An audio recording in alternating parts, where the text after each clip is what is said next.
22 adorable teddies stuffed the Bear Mountain Ski Hill on Saturday for their 5th annual Bear Wear event. Companies and organizations around town pay a fee to get a bear into the show. That's the only constant. From there, they decorate the stuffed animals however they like.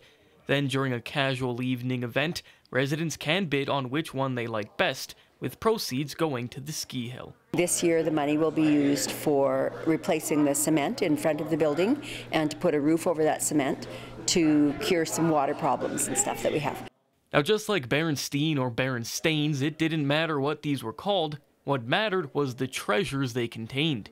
Each company, to give themselves a nice advantage and earn some more money for the hill, decked out their bears with goodies ranging from gift cards to a bike to a hockey jersey and much more. But earlier in the day, it was the nicest looking bear's time to shine, as children got to come in and vote for their favorites. Javakov herself has been involved with the event for a while now, and always has trouble singling out just one. I always have more than one favorite.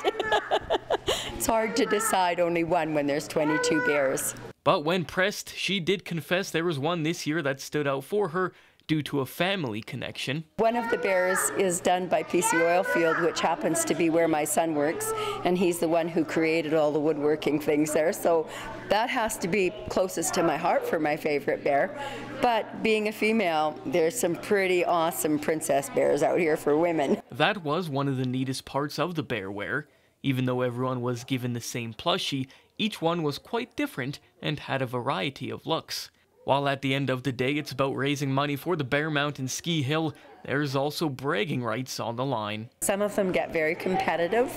One company even had 2 bears entered this year because the girls always do a bear and the man said, we had enough of this, we're going to show them how to decorate a bear. So this year, Joe Loomis Trucking has 2 bears in, a guy's bear and a girl's bear.